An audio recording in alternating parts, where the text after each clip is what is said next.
What we've got here is failure to communicate. Open the pod bay doors, Hal. I'm sorry, Dave. I'm afraid I can't do that. Okay, the moon landing, which is obviously fake. No, it's not obviously fake. No, that's actually not what Are I you said. The moon landing is crazy? definitely fake, by the way. The moon 100% landing's not- fake. The what? shadows are off. No, they're not. Yes, they are. I looked at photos on the internet and it Yeah, proves it. Nick, The that's... shadows are off. The shadows are off. shadows The are shadows not- are off. It's the Al Travis Show, and our next guest I'm happy to have on. She is Senator Julia Coleman. Senator, how are you? I'm doing all right, Al. How about yourself? Well, I think you're lying, but that's okay. I'm good. We've been discussing this for a while now. There are different levels of who got affected by what happened 10 days ago.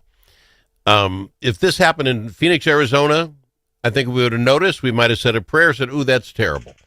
And then we would have talked about the No Kings marches or whatever. It happens in Minnesota, and that affects all of us a lot. I mean, seriously, I believe every Minnesotan had to put some thought behind it. Guys like me who know a lot of people like you, I think it is a little different. I was quite concerned because I consider a lot of you friends of mine, and that's one way. But Senator, your other senator friends, the representatives, this has to hit even harder for you all. And then don't even talk about the actual two families involved. You know what I'm saying? This had to have been harder for you than the rest of us. Yeah, I think you're right that it impacted everybody. On a personal level, I was woken up at about 5:30, and my family was luckily up north because I had a convention. And all I was told was they're shooting members in the suburbs. They're dressing up as a cop, and we have 2 law enforcement officers on their way. And the terror that all of us were feeling was something I'll never forget. And then on a smaller level, there's the families of elected officials. We try to keep our kids away from the news, but it just takes one kid at summer camp to say, I heard they're trying to kill your mom, to keep my 5-year-old up at night. And then there's the people around us. Our neighbors are concerned when there's law enforcement sitting outside our homes. And when we drop the boys off at preschool the first time after that horrific event, the preschool teachers are in tears saying, we thought we wouldn't see these little boys again. It impacted every single Minnesotan, and I think we're still going to be going through this together, not only with the funeral this weekend, but we're going to have the trial, and it's going to bring it all back up. Well, let me ask you this, and if it's top secret stuff, don't share unless you want to whisper it to me. So I know that when this started Saturday morning, folks were being told, was it a police officer who you knew his name on your phone that called you? Was it somebody from the Republican Party? Who was your contact? I mean, who ended up letting you know? Was it a cop? It was our chief of staff. So Capitol Security got word, and then they called all the chiefs to call all of us. And they started kind of with suburban members because we didn't know where this person was, and then moved our way out. Okay, and that makes some sense. A couple of senators, one was Abler because he said it in the paper, but what struck me was Senator Howe, right? Police showed up at his door, whatever time it was, ungodly time in the morning, ringing the bell, and he walked over the door and opened up and started chatting with the guy.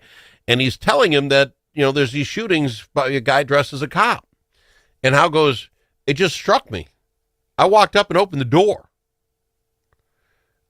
There was no playbook for this. I mean, you can try to imagine every scenario and have some playbook for it, but someone impersonating as a law enforcement officer was not anything we had prepared for, because if there's a threat, they send law enforcement to our homes. And that's the way it goes. And I think that we are going to see some big changes and some very serious conversations at the Capitol. And I want to get in on those. We just chatted with Shannon Watson, just me, knee-jerk reaction, and I throw it out to you. Do what you want. We won't get into the politics of it. I honestly believe now you become an elected official in Minnesota, and I don't have any idea what it costs to get a Ring doorbell in. I think you got to get cameras on your house. If it's Ring, if it's another, I don't care. But I think that might be the minimum we can do. I don't want you to all make $50,000 plus some lunch. Throw another $200 on and get a Ring doorbell. At least. I mean, is there anything less we can do? There has to be more security, as well as there's requirements that our addresses be posted in all these different avenues, there's just going to have to be some sort of internal verification process that you do live where you say you live. I don't need my address out there for the world. Yeah, but how would you ever keep that, Senator? Excuse me for saying this.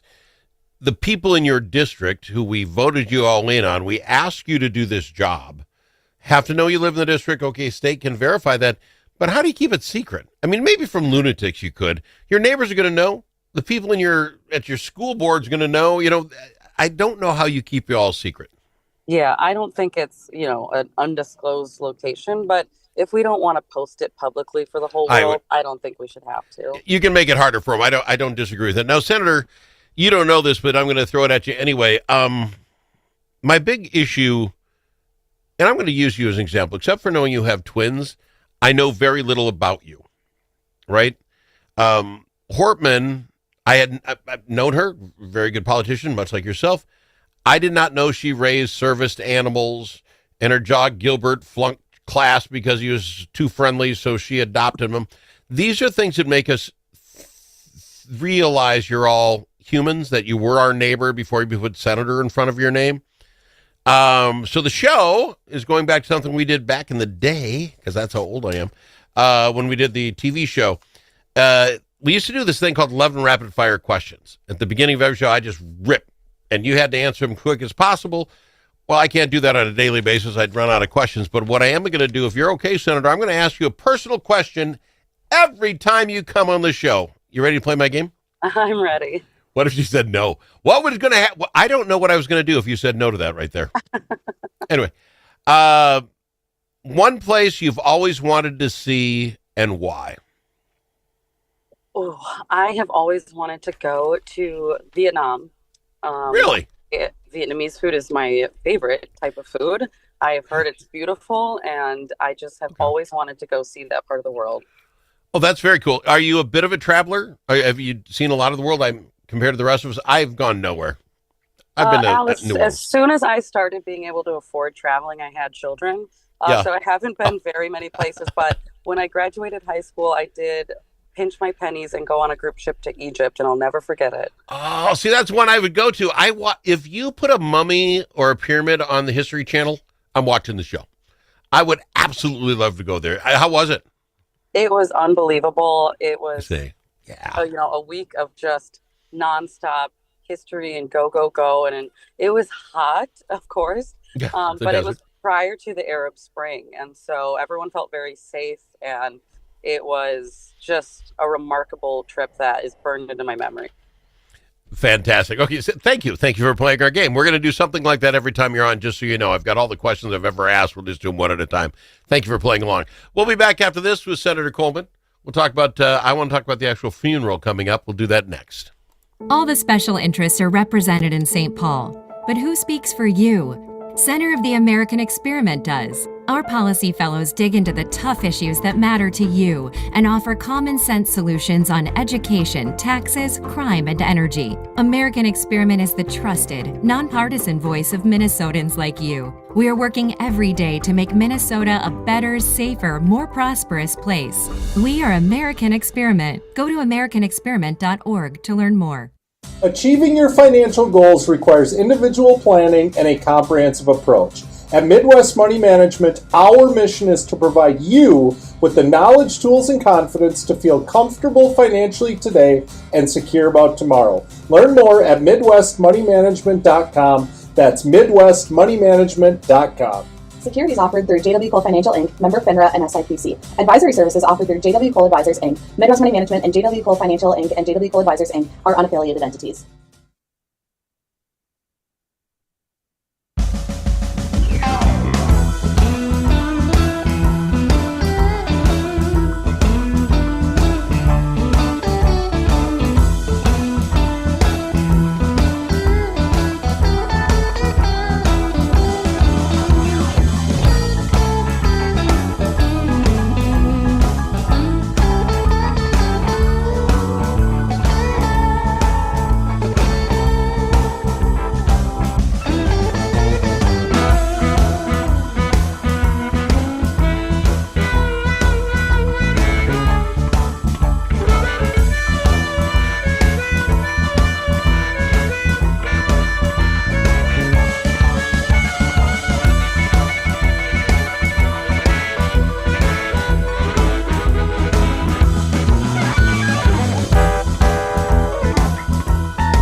Al Travis Show, the last place you can go and hear all sides. Respectful, thoughtful, and grateful.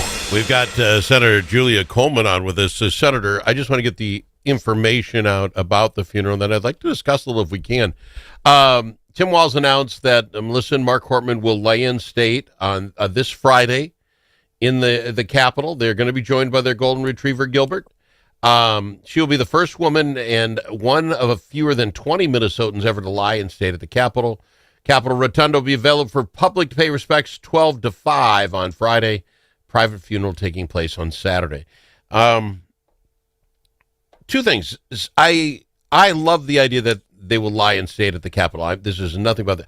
I just don't have any way in the world how you get that carried off. I can't imagine the kids, as they're going through all that they are, thinking, what if we could do this at the Capitol and then have to make a phone call?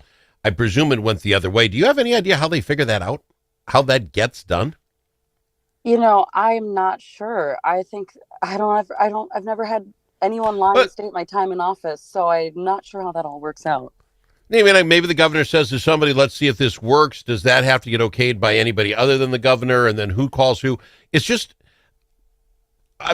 my dad passed last week, and we're just going through the family, trying to make all our own decisions, and like only a zillion of them. I can't imagine throwing in, what are we going to do now with the Capitol? Anyway, that being said, what I'd like to ask you, and you're going to have more inside knowledge than me, as far as I can tell, Republican or Democrat, House or Senate, I have yet to see a snotty, even backhanded slight hit on the other team from anybody that I know in the House or Senate. Have you seen any of it? The peripheral folks, we'll talk about them in a minute. But are you all hanging pretty tight as a small group of 201?